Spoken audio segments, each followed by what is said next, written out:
Welcome to the Influencer's Journey. This is where we explore the transformative power of mindset and the stories behind leaders who have shaped their own path to remarkable success. Each week, we embark on a journey to uncover the beliefs, habits, and inner strength required to not just be seen, but felt as a true person of influence. My name is Suzan Hart, and I am your host for today. Our topic is Wired for Success, the neuroscience behind vision, casting, and goal setting.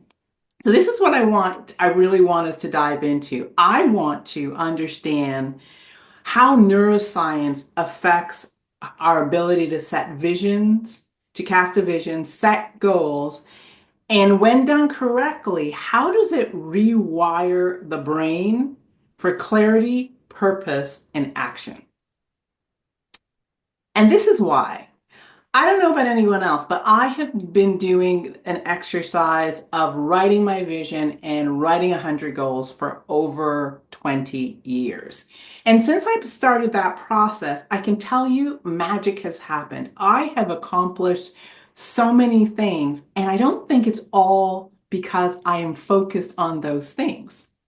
So I'm curious as to what is it about the act of writing things down that activates the brain in this most unique way. So, of course, when I think of neuroscience, I have my go-to gal that I need to talk to. So I have invited back the beautiful woman sitting beside me. Now, if you don't know her, she is a neuroscientist. So you're probably looking at her and going, she's too young to be a neuroscientist, but she is. She is one of those big brain sisters.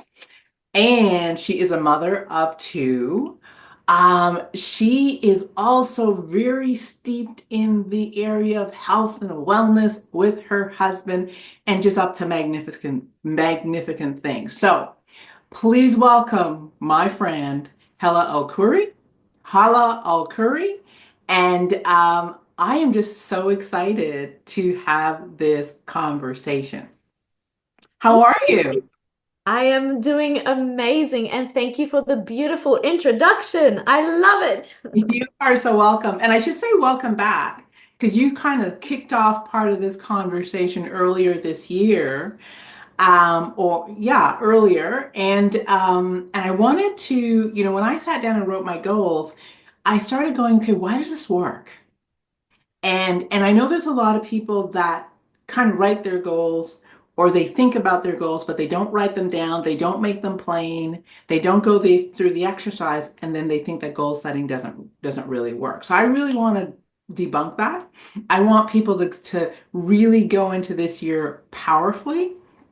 And I really want to give you a chance to talk about this because they say that people who write their goals are 42% more likely to accomplish them. That's a big number. It That's is a big number. that's not like 10%. That's a big number. So first thing, to just situate the audience a little bit, are you a vision caster and goal writer? Do you sit down and write your goals A million percent. and talk a little bit about 100%. what that has done for you? Oh my goodness. Okay. So first of all, yes, I am a goal setter and I'm a very, very avid goal setter. I integrate it in my day-to-day lifestyle when I'm just working with myself. I integrate it in my motherhood journey when I'm talking to my kids. I integrate it in the workspace while my husband and I are building our business.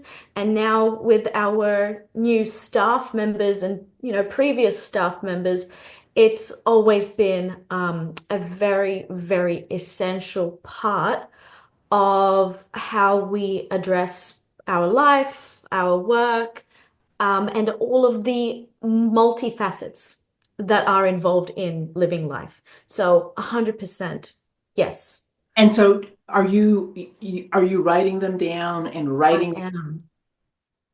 Okay, Yeah. awesome. So I'm So go ahead, go ahead.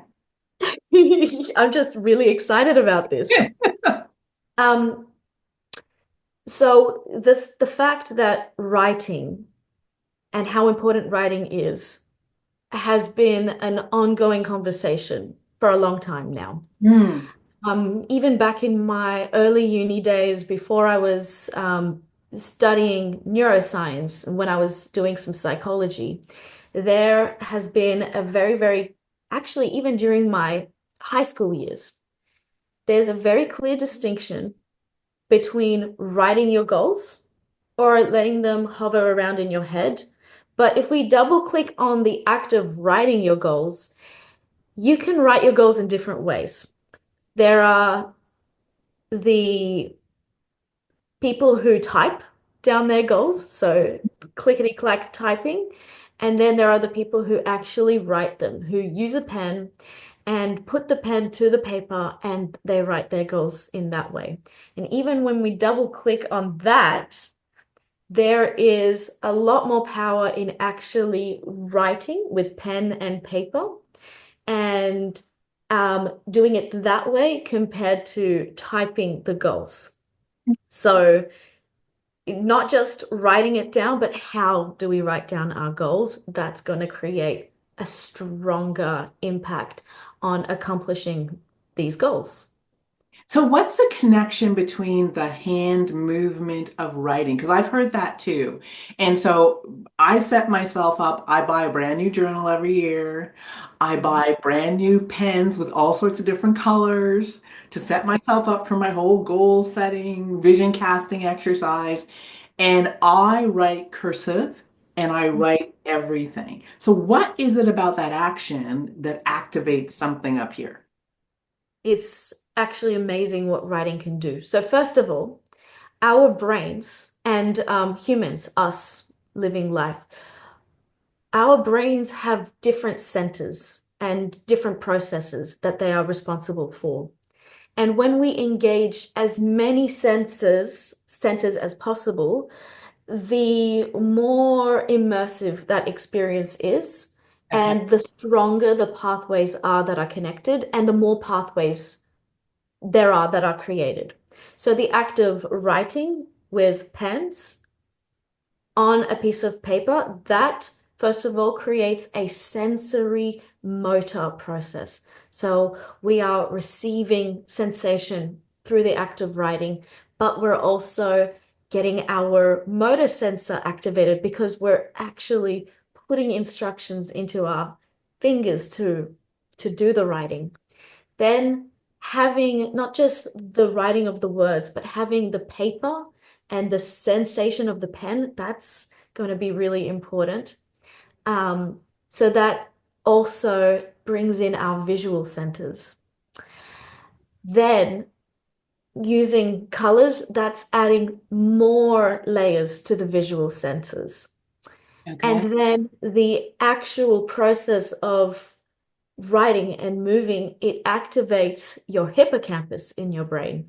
And our hippocampus is associated with forming memories, but also when you activate your hippocampus and you can form memories and you can look back to the past, that also allows you the capacity to look forward into the future.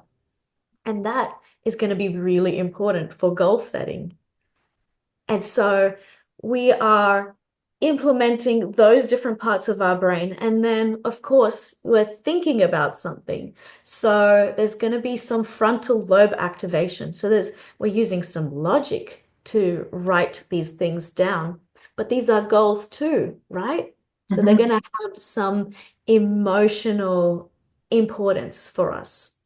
And so that's again another layer that is being activated just through the act of writing these goals. And that's, Fascinating. and if we compare that to just typing, yes, you're putting something down and there is some sensory motor activation. There is, but it's not as strong. There's a little bit less of those layers and those activations. And it still helps, but writing with your hand, getting that new journal, using the different colors, writing in cursive, it's a very immersive experience for your brain. So let's take it a little bit further because Before I actually start writing, I tell everybody to take a moment, find a beautiful spot, and actually visualize the end.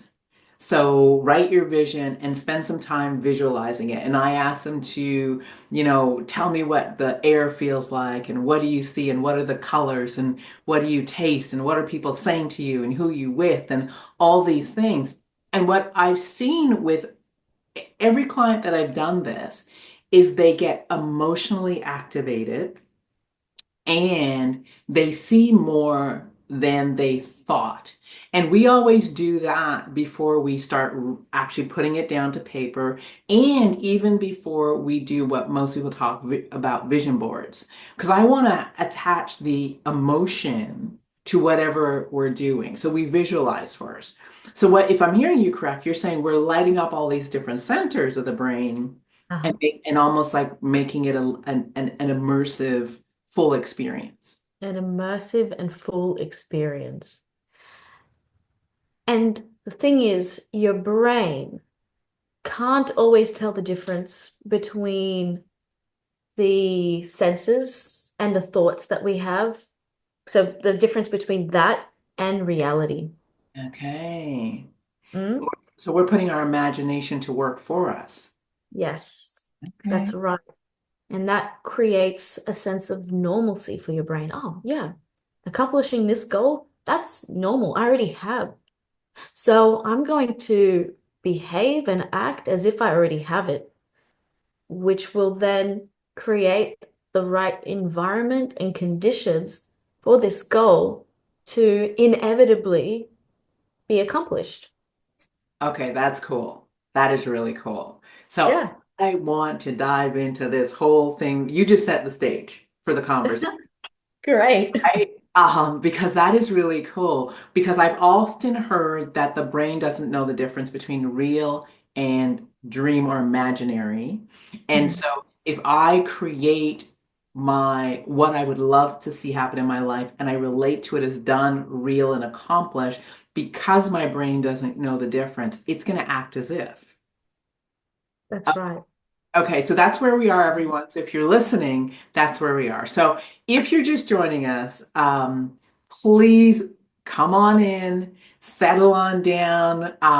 We are going to really enjoy this conversation. We've just set the stage in terms of our brain doesn't know the difference between what's real and what's imagined, and how we can use that to pull success into our lives. All right. So if you're just joining us, welcome to the Influencers Journey Show. My name is Suzan Hart. I'm sitting down with Hala El Khoury. She is a beautiful neuroscience. I go to her when I want to understand what's really happening in our brain as we do this mindset work. Our topic today is Wired for Success, the neuroscience of vision casting and goal setting. And I want to understand how this works, because it's one thing to think it works. It's a whole other thing in terms of building your belief to understand why it works. So I want to first start with talking about what we call the RES, our reticular activating system, and Mhm. what's the role it plays in helping us focus on vision and achieving our goals. Like, what does that part of it, what does it do? What is it and what does it do? Yeah, I love the reticular activating system, RAS. Now, a lot of people, when they think about the brain, they don't realize that structures and functions in the brain um, originated for an evolutionary purpose. Okay. So when a person first studies the reticular activating system, they think or they find out that actually this is a structure that is common in all mammalian brains. So it's not just humans, but other types of mammals will have it. And when you double click on that, you find out that actually the reticular activating system is responsible and very vital in keeping us alive. So it helps us filter out information that is not relevant and then focus and hone in on the stuff that is relevant. But here's the trick. The reticular activating system, it's not gonna distinguish between positives and negatives. So if you think back to the saber-toothed tiger period, um, let's say a person's goal was don't die, don't get eaten by the saber-toothed tiger. That's their goal. Okay, Uh-huh. that's the goal. Yeah. So then the reticular activating system will talk to and activate many other parts of the brain. So it'll activate the visual cortex. And so visually, is there anything that looks like a saber-toothed tiger or anything that would indicate that that tiger is anywhere near me and might get me? And then there is the auditory system. Oh, are there any sounds that I need to be looking out for? Oh, that might conflict with this goal of survival. And oh, what about my brain? I need to focus. I need to keep looking and thinking and focusing on everything that is indicative of that goal. So then now, today's day and age, we don't have saber-toothed tigers, but that reticular activating system, it can be your best friend, but it can also be your enemy. And it depends on how you are going to set the intention for it to work. Okay. Okay. I love this. Yeah. So sometimes you can use it to support your goals, right? Filtering out the things that are not relevant and helping tune your nervous system and your brain to look for all of the things that will support you in accomplishing your goal and to have incredible success and to not waste your energy on things that are not relevant. So you can go down that path. Or if it sneaks up on you and you don't know about the reticular activating system, and maybe you're new to mindset, you might accidentally unleash the reticular activating system on giving you information and proof that your goals will never be accomplished. Oh, wow. So how do you make sure you're doing the right thing? Yeah, it's all about intention and it's all about Intention and knowing what attention. it is that we're doing. Yeah. Okay. Okay. Yeah. So, and it's about acknowledging the fact that sometimes you might really want to accomplish certain goals and you really want to do it, but actually there are things happening in your brain, maybe trauma or previous cycles or patterns where your brain thinks, looks at a goal that you're accomplishing and it scoffs. It Ah, scoffs at those goals because it's not yet ready to accept the idea that, oh, these goals are actually valid and they actually are accomplishable. So then the logic tries to compete. this is really interesting because this happens a lot of times. So when I ask people to do their goal writing exercise, what actually ends up happening is they start to visualize and they start to go all these different places. And when they start to write their goals, how do I do this creeps in and interrupts their The excitement. how. And so Yeah, then they're like, oh, well, I can't write that goal down because I don't know how. So when I tell people, I go, this is just the exercise on dreaming. It has nothing to do with the how. Don't even yeah, think about the how right now. So exactly. so what do we do with that when the how is interrupting that Yeah, pattern? Or my past, which is I don't know how, is interrupting yeah. that pattern. It's a good one. It's a really, really good question. And we can answer it from a neuroscience perspective. Yes, please. Um, and and then there's the, mindset work that comes into play, which is it goes really well hand in hand Hmm. with the neuroscience. But when you find that your brain wants to reject certain things, right? The logic is creeping in and the how, we get stuck on the how. There are ways to support that. First of all, you can't, and this is just how the brain works, you can't just gaslight it into toxic positivity. Yeah. Okay. Okay? The brain it will reject the toxic positivity because its logic is not being acknowledged. Mm-hmm. So the thing is, we do need to give the brain an opportunity to be heard, an Mm-hmm. opportunity to be heard, and then told, it's okay that you feel this way, but actually, this is what we're going to do. So giving it an opportunity to be heard rather than stomping it down and pushing it away. And so the way that we do that is with positive neutrality. Okay, so it's not toxic positivity, like, oh, I'm just going to bombard it with positivity, but it can be neutral statements. Like, for example, let's think of an example. What's a good goal that we can use? Maybe something like, I really want to get an investment property. Let's say someone really wants to get an investment property. And the brain will say, oh, we can't do that. We don't have the money for it. It starts to get bogged down in the how and the why. So then what you can say to the brain is, mm, it's true that right now, in this very moment, we might not have the funds to do that. However, there are ways to do that.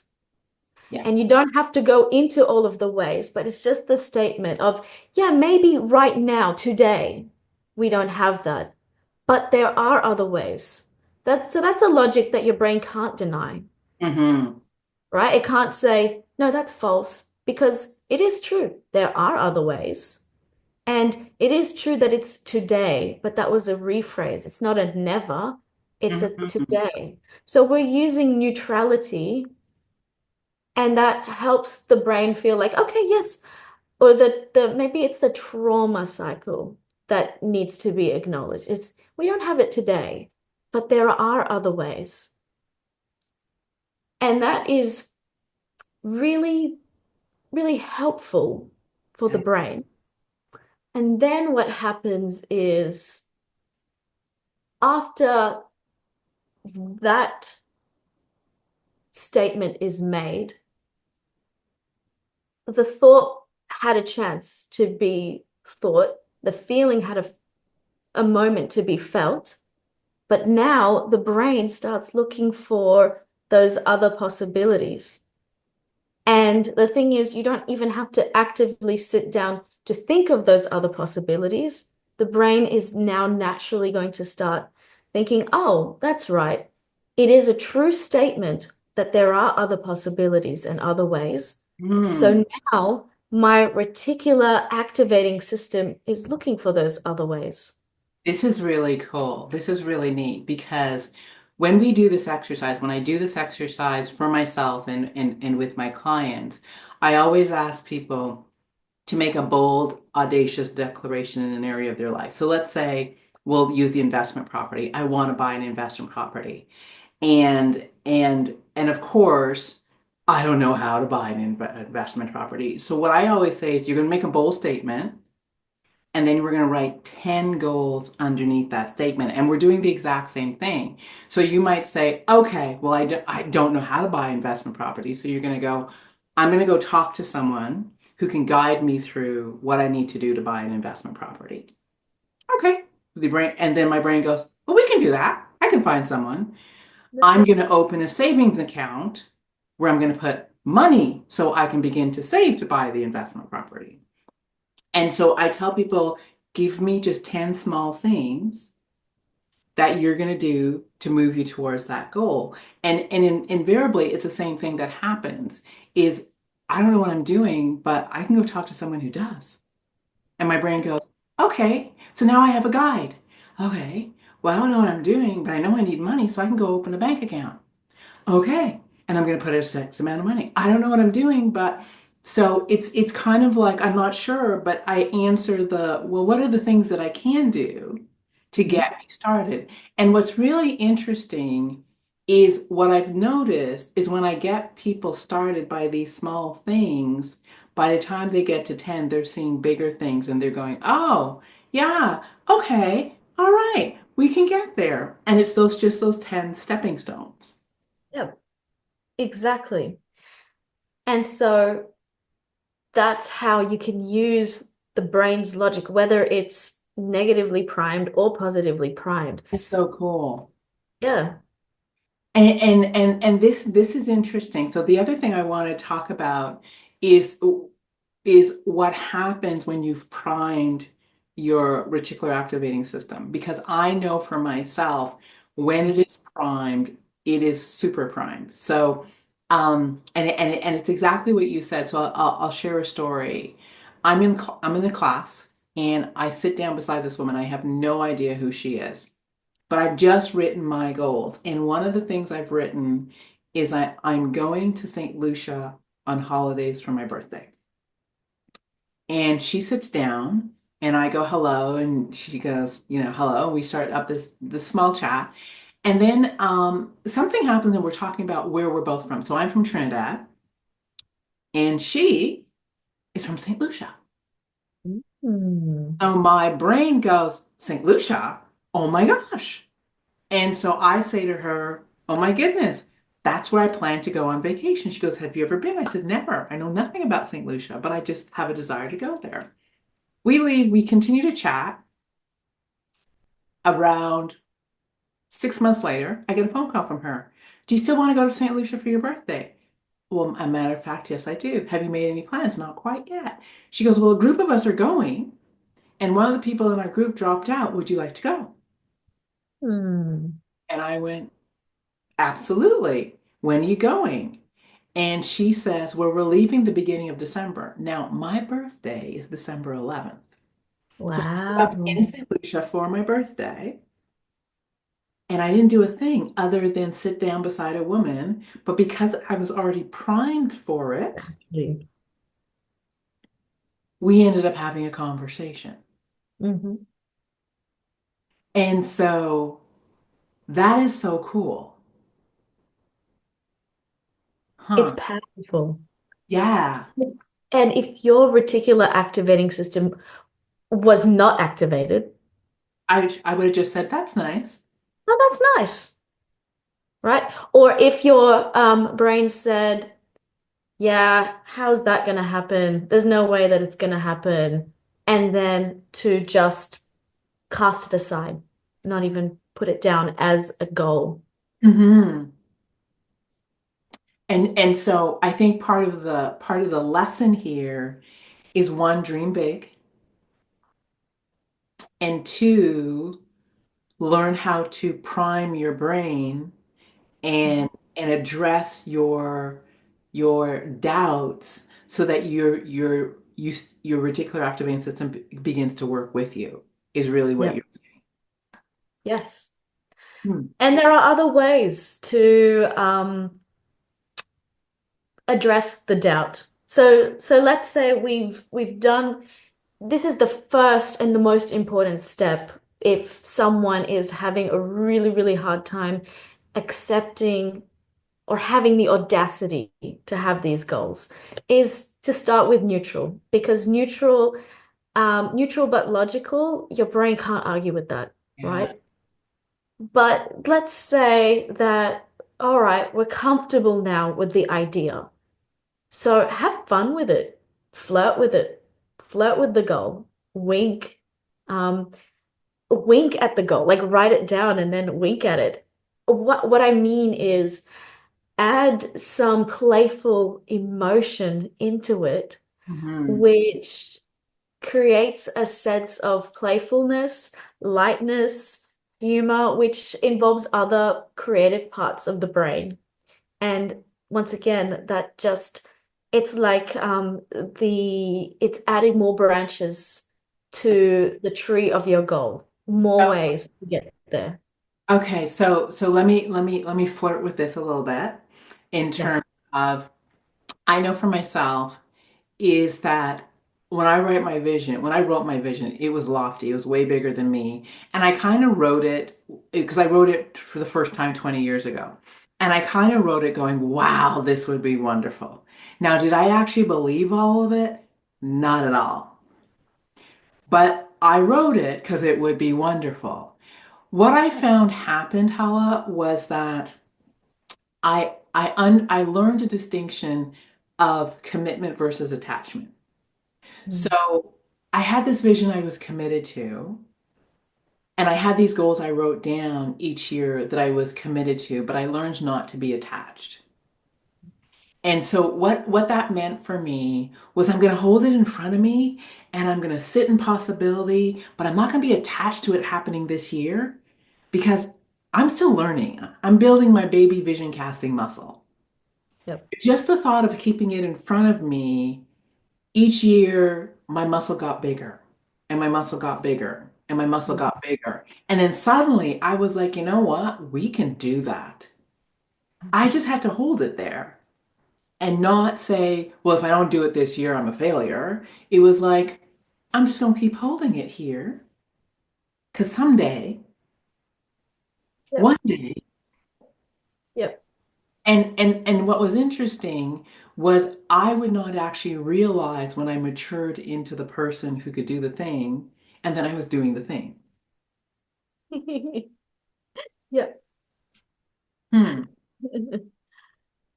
And the thing is, about attachment, um, when we create attachment to a goal, we're not just attached to the goal. Sometimes we attach all of these other meanings around it. And so instead of it being genuinely allowing ourselves to step into who we are and what our life is, when there's attachment, it's coming from a place of lack and a place of neediness, And fear. which is it's like a light switch. So you can't have the light on and off at the same time.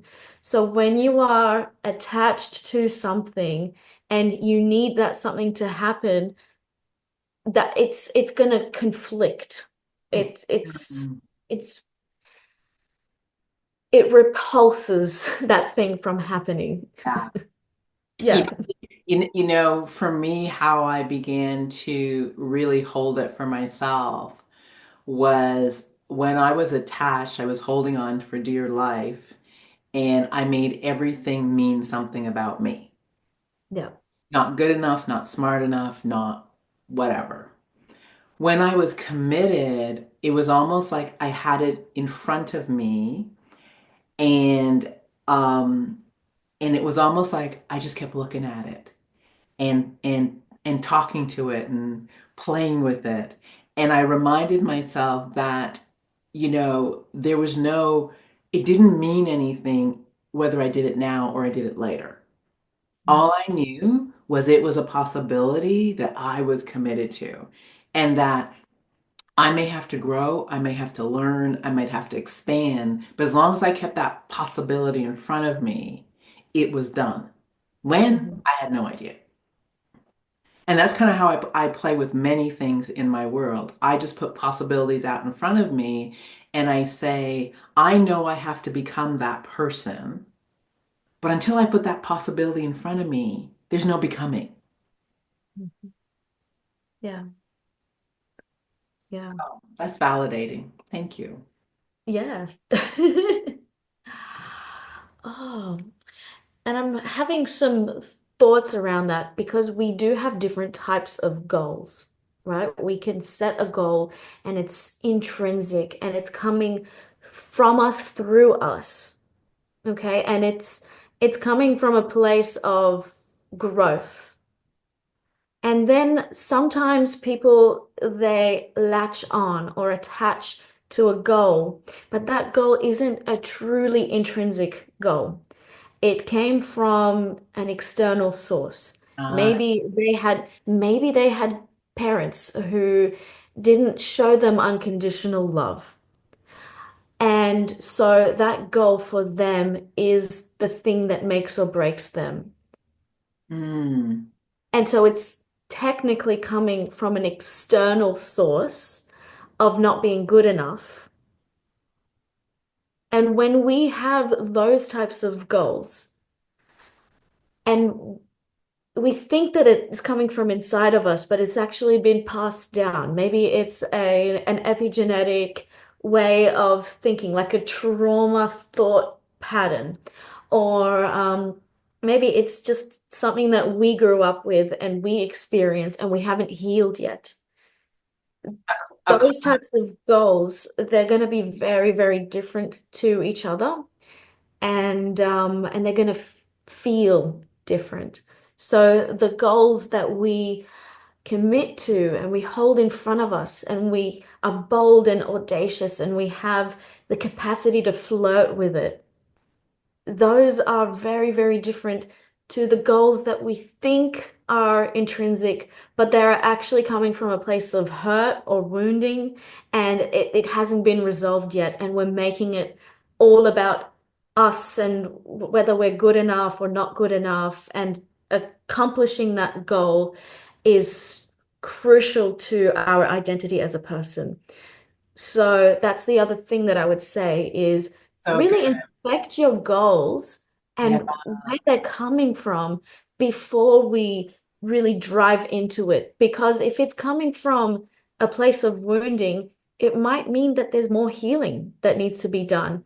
And maybe the true goal is, I want to heal myself so that I can have this type of special relationship with myself and my goals and the person that I know I'm actually destined to be or that I actually am.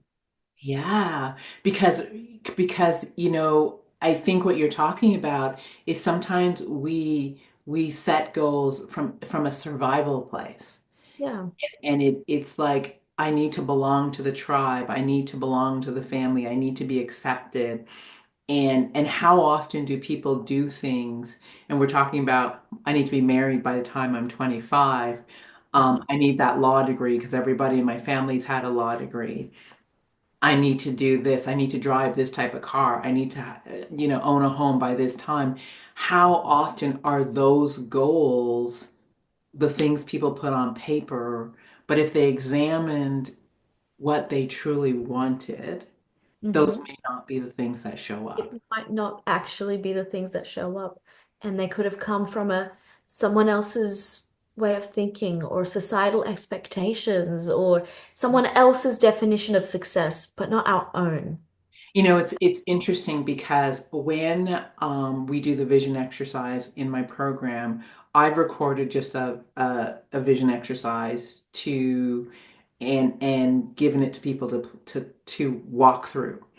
And it really starts as 25 years in the future. It's 10 years in the future. You're sitting in your favorite place, looking at your most favorite view, and you're drinking your favorite drink. And my question is, where are you? And what really ends up happening, because most people are surprised by what they write down when they go through this exercise, because it's not what they think they should want. Yeah. And the reason I do it that way is because it is almost a desire to separate what society says I should want versus what I really want. And it's interesting, like most people are like walking on beaches, going to they're doing all these things, and it really is this is what would make my life really special Mm. versus this is what society told me I needed to do. And I invite people to actually live into that vision. Yeah.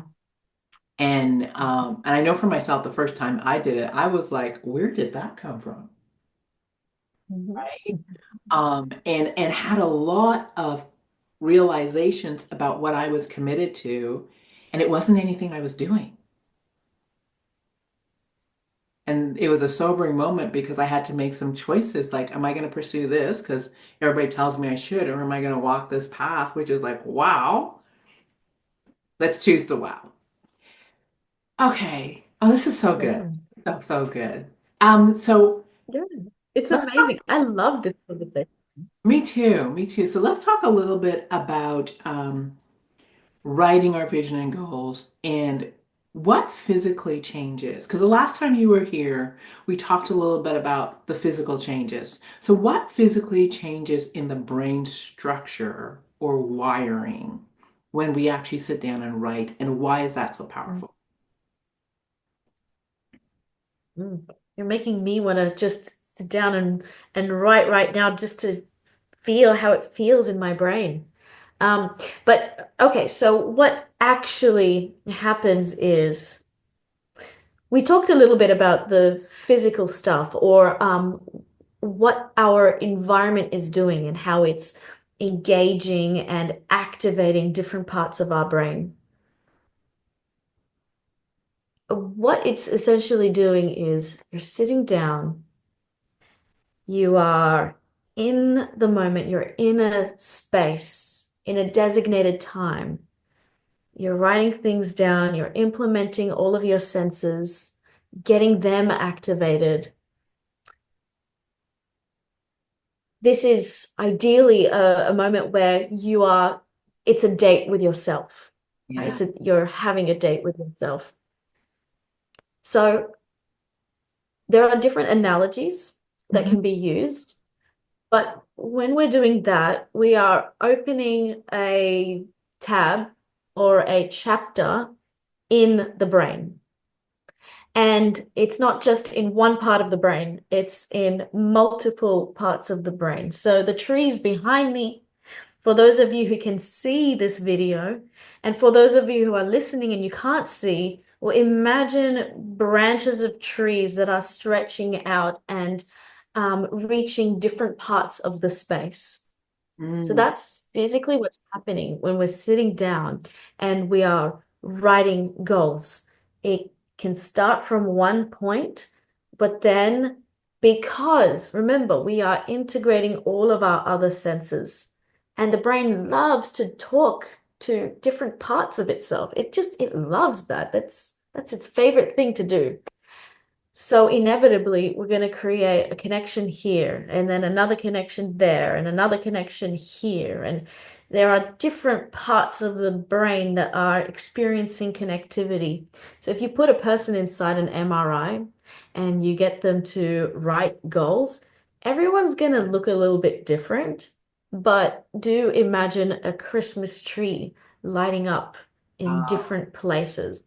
And depending on that person and what associations they have, or maybe, this person, um, they've done a lot of work on themselves and they've healed some traumas, but something is showing up, or another person whose brain is saying, no, no, no, no, no, none of these things are possible. Look at the logic here. You're going to notice different things for okay. different people.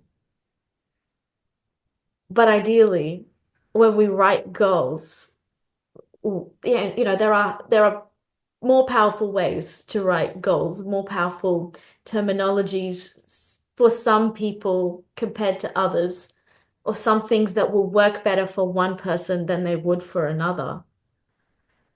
So, But so, it does get the brain going. so it gets the brain lit up. So does it make sense though that the more we visit our written goals, the more we light up those places? And That's a good question. and is it the more I light up those places, the more my brain's like, oh yeah, that's where we're going.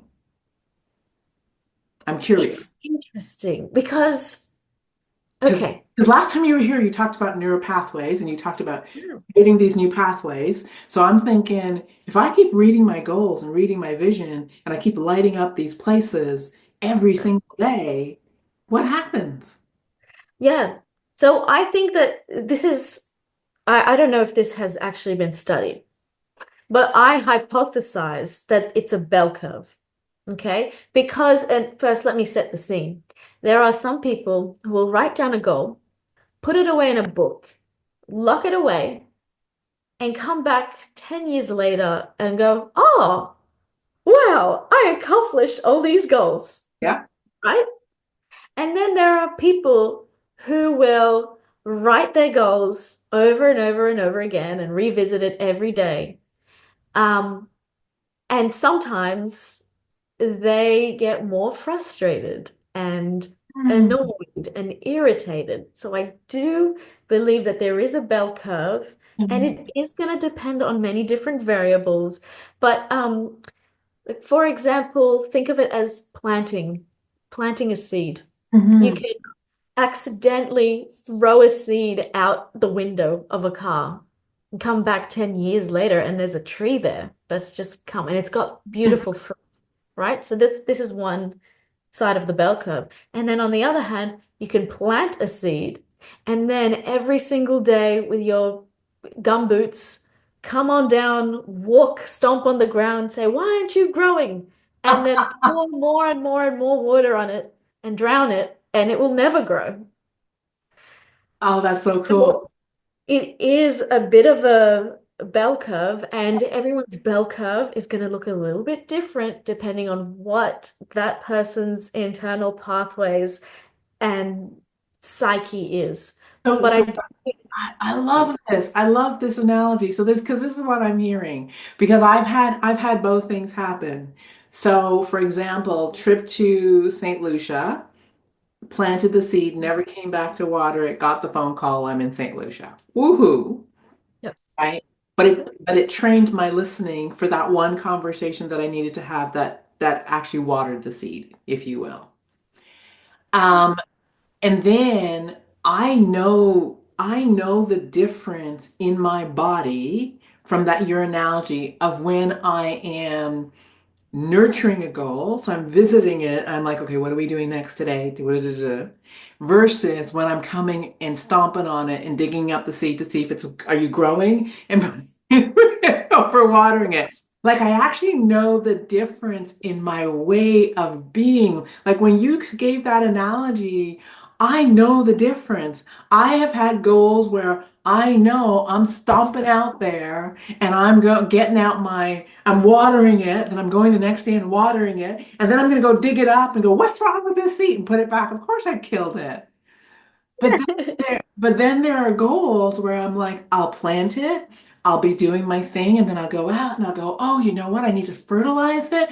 Then I'll go off and I'll do my thing. Then I'll go back out and I'll go, oh, I see a little bud. I need to not like I can actually feel the difference in how I'm showing up as you were talking.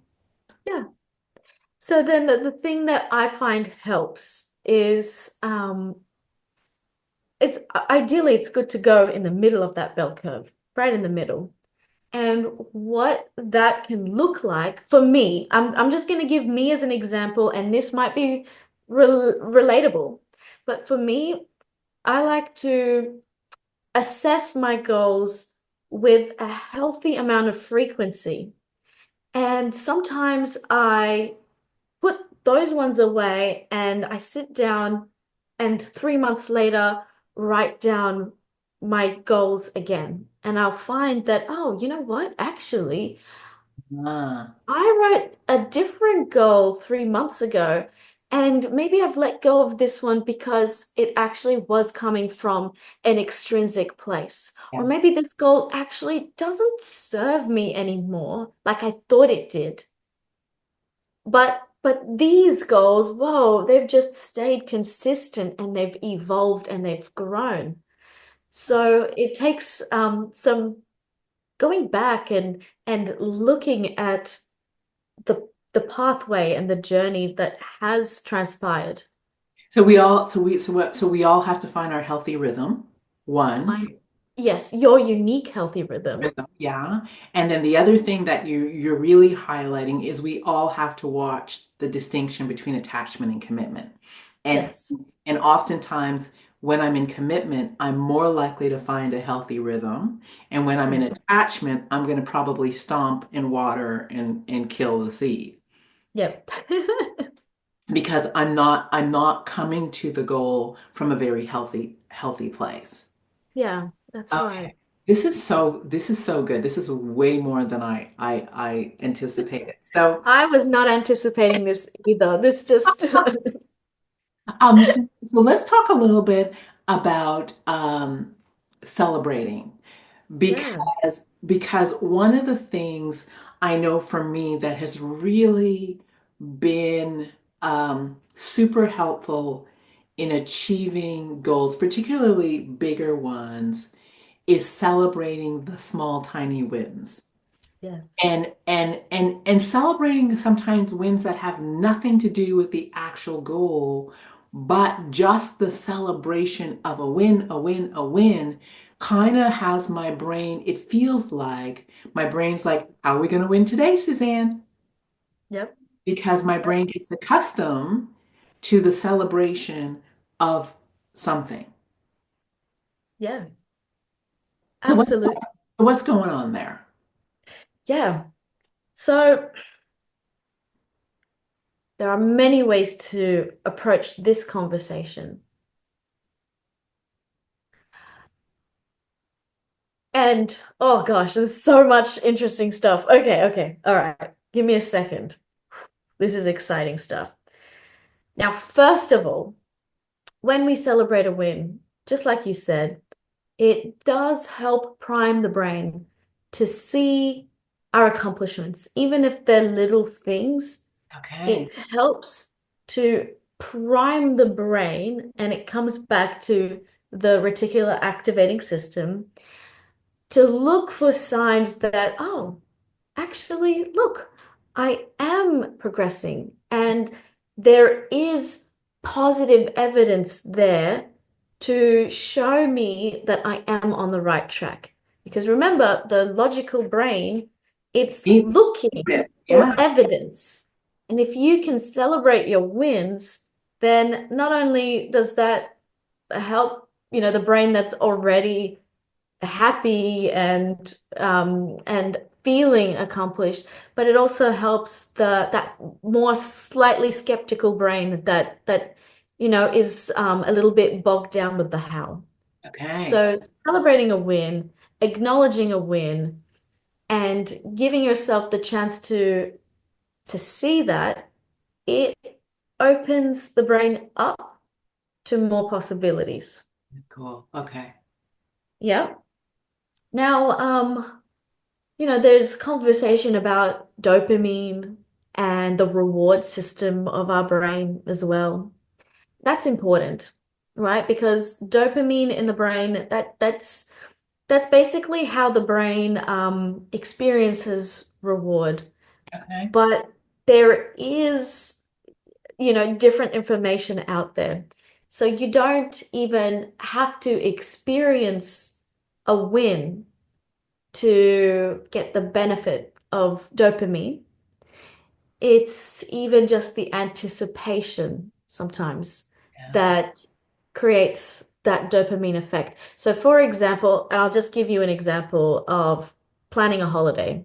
A lot of people, while they are in the act of planning the holiday and they are anticipating their holiday, that is a part that they enjoy a Yeah. lot. And Okay. then comes the holiday, and that holiday is great. But I've noticed a big pattern, and I think a lot of people may have noticed this as well, where sometimes it's the act of the planning, it's the anticipation where they're really, really getting the excitement. So Mm. then there is research and there's study to say that if we just focus on the dopamine a lot, that can exhaust our dopamine systems as well. Okay. Okay. And so I want to approach this with intention and with carefulness. But it's not just about the dopamine. The dopamine is great, and we can use that and we can benefit from it. But if we can not just rely on the dopamine or just the reward, but if we can get oxytocin and serotonin involved as well when we're celebrating our wins, um, it's going to be a lot more powerful. So, Talk a little about that because I'm like, okay, oxytocin, serotonin, uh, yep, when, yep. like, how's that all connect? All right. So dopamine, it's mainly involved in attention. getting our attention. That's what dopamine is really there for. And it can make us feel the reward system. But then have you ever noticed when you're setting goals and accomplishing them, you kind of get stuck in I want a reward loop. Mm. And sometimes then you lose sight of the big goal, the big reward. You get stuck in there. I'm saying yes, absolutely celebrate those wins. Please do. But get the oxytocin involved, and the oxytocin is responsible for that feeling of love and goodness. Okay? So dopamine is more attention, like, oh, there's a reward, amazing. But oxytocin is I feel so amazing, and my heart is full, and I'm feeling fulfillment. So dopamine is not really related to fulfillment, but oxytocin is.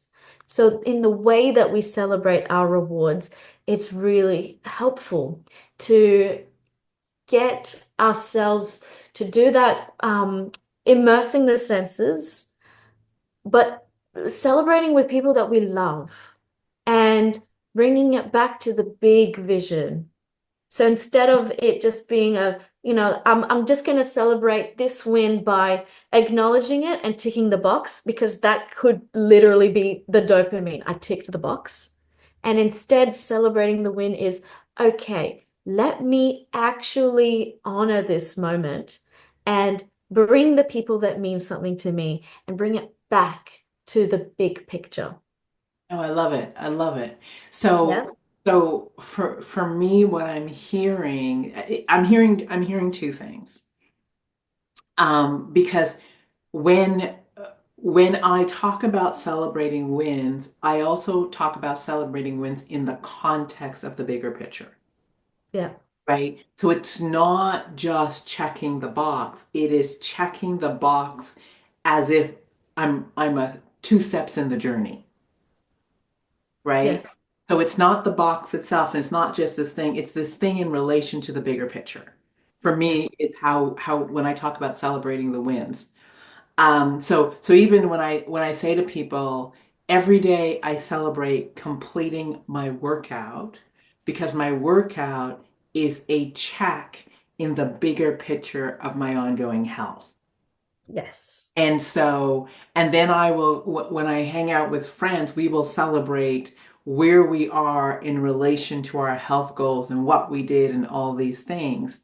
And so for me, it is, I often tell people, I'm not actually celebrating the activity. I'm celebrating my commitment to myself and being my Yes. worth, right? Yes. Um, Yes. Even when I achieve my goals, I'm not actually celebrating the goal. I'm celebrating who I was required to become to hit the goal, really. Yes. That's And it. and that makes me just like, whoa. Oh my gosh, look at me in terms of the evolution of Suzanne. So it's one, and that's why I tell people in my world, there's hitting a goal and then there's success. Hitting the goal is the target, success is the experience I have on the journey. So we're really celebrating, yeah, I hit the goal, but look at the success Yeah. in terms of the evolution of who we're being in the world. Exactly. Otherwise, when we're just looking at hitting the goal, we'll hit the goal and then we'll keep hitting the next goal and the next goal. But do we really get to enjoy the fruits of that work? And Yeah. does it ever get to be enough? And I think this is why sometimes we see people who are extremely accomplished, but they're not experiencing happiness. It's Yeah. not that they are accomplished or that they've made a lot of money that makes them unhappy. That's not it at all. The success itself is incredible, but it's the giving themselves the chance to, in a very holistic way, Oh, that's so good. experience the success of what they've accomplished. And so I've often heard that there are people that are addicted to the goal, hitting the goal and hitting the target. So they're Yeah. addicted to the dopamine hit. Yes, it's a dopaminergic addiction. Right? So they're addicted to the dopamine hit, and that's why they'll get somewhere and be dissatisfied because they've never actually taken it into the context of the bigger picture in terms of look at where I started, look at where I've arrived, look at who I've become. Let me celebrate this evolution of myself and all the fruit that this evolution has allowed me to experience. Exactly. Oh, that was worth the price of admission because I think that is because I'm so it's one thing to cast visions and it's one thing to write goals, but how we arrive at the end of it all is way more important than ticking off a box and checking a list or buying a new car or all these things. I recently bought a new car and a friend of mine was so excited and you got to post the car and all this stuff. And I was like, it's not actually the car that excites me. Like if the car's nice, it is who I was required to become in order to save the money to buy the car and do it with grace and ease. Yeah. And that's what jazzed me. Yes. And so posting the car wouldn't actually speak to my win. It wouldn't really do that. And then it would actually feed the extrinsic need to show status. So Right. then for you, celebrating the win of that goal would have been, yeah, look at the person, just like you said, the person that I became and the the commitment that I made to carry out these things, Ah, to accomplish what I set out to accomplish. and from where I started to where I am and who I was required to become, like that's the juicy stuff. And if anybody knows me, I'm all about transformation. I love to watch people transform. What they achieve and all the things that happen are the trappings of the growth, right? And so, oh, this was good. Yeah. This was good. Yeah. So for those of you who have been watching, thank you for spending time with us. Hala, last words for everyone who's been listening. If you were to give them just two things to think about as they visualize and set goals, what would be the two things you really want people to take away? That's a good question. To make your goals powerful and impactful, first of all, really, really create the space. Like, really create the space to sit down and write down the goals that you have. Yeah. And when I talk about creating the space, it's not just to write them down, but to also reflect, where are these goals coming from and why? Sometimes you might have to ask yourself the why question 100 times for one goal to find out where that goal is coming from. Is it intrinsic? Is it genuinely intrinsic to the energy fingerprint of who you are? Or is it actually coming from an external source, maybe family or society, and what in that context is deemed successful? Wow. So really, really sit down and honor that space. Give yourself that space. Mm? So that's number one. Number two, when you are working towards those goals and you're having the audacity, you're flirting with the goal, you're having fun with it, you're playing with it. The thing is, you are, just the act of that journey, you are creating new pathways in your brain, and you are updating and upgrading the person that you are. And so the goal itself, or the box that it ticks, that's not really what it's about. It's really about the person that you get the opportunity to be and to become. And it's about what really, really, really matters to you in the end. So if you have a goal, and let's say it was a very specific number, and you don't meet that number specifically, sometimes that it's not about that number. It's about the energy signature of what that goal means to you and what it is. So be kind to yourself and have fun. Have fun and appreciate the different parts of the goal setting journey. Like, let's say you do find out that, oh, this goal was actually extrinsic. It's not mine. I actually don't want this goal. Great, that's a win. That's an accomplishment in discovering that. I love it. I love it. Well, everyone, you have been listening to the Influencer's Journey Show. My name is Suzan Hart. I have been sitting down and chatting with Hala El Khoury. Thank you all for tuning in to the Influencer's Journey. Join us every week as we continue to explore the stories behind the leaders who inspire us all. Remember, the first person you lead is yourself, and influence is a byproduct of inspired action.